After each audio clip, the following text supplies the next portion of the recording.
வந்து அவங்க தம்பி ஒரு கறி கடை வச்சிருக்காரு.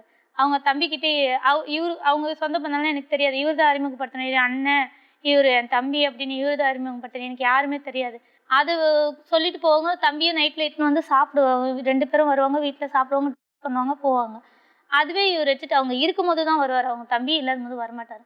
அத வச்சுட்டு அவர் போயிட்ட பிறகு கேட்பாரு. என் தம்பி வந்தானா? நான் இல்லாதபோது வந்தானா? அவன் கூட இருந்தானா? அப்படின்னு பச்சையா பேச ஆரம்பிச்சுட்டாரு. ஒரு எப்படி சொல்றது? விடிய விடிய உட்கார வச்சு கேட்பாரு. தட்டி தட்டி தூங்க விடாம தட்டி தட்டி கேட்பாரு. "எந்திரி. எனக்கு பதில் சொல்லாம தூங்குற நீ? எந்திரி. என் தம்பி வந்தானே இன்னைக்கு வீட்டுக்கு. அவன் கறி எடுத்துன்னு வந்தானா? சாப்பிட்டீங்களா? கொண்டீங்களா? என்ன பண்ணீங்க?" அப்படின்னு ஒரு மாதிரியே பேச ஆரம்பிச்சிருவாரு. நான் வரும்போதே ஒரு கண்டிஷன் சொல்லிட்டு தான் அவருக்கு தாலி கட்டுறேன்னு சொன்னாரு. தாலி எல்லாம் கட்டாதீங்க. நான் எப்போ போயிடுவேன்னு தெரியாது. வந்ததுனால நான் முழுசாக உங்கள் கூட இருந்துருவேன்னு நினைக்காதீங்க. உங்கள் ஃபேமிலியை விட்டு என் கூட வராதீங்க. நான் இருக்கிற வரைக்கும் இருப்பேன். என் பிள்ளைங்க எங்கள் அத்தை பேச பேச மனசை அவங்கள மாற்றி நான் மறுபடியும் போயிடுவேன். நான் எப்போ வேணால் போயிடுவேன். தாலி மட்டும் எனக்கு கட்டாதீங்கன்னு சொன்னேன். அந்த ஒரு இது வரும்போதே நாங்கள் கண்டிஷன் போட்டு தான் வந்தேன் மேம். இப்போ என்ன பண்ணுறாரு மொத்தமாக டோட்டலாக என்னை மாற்றிட்டாரு மேம்.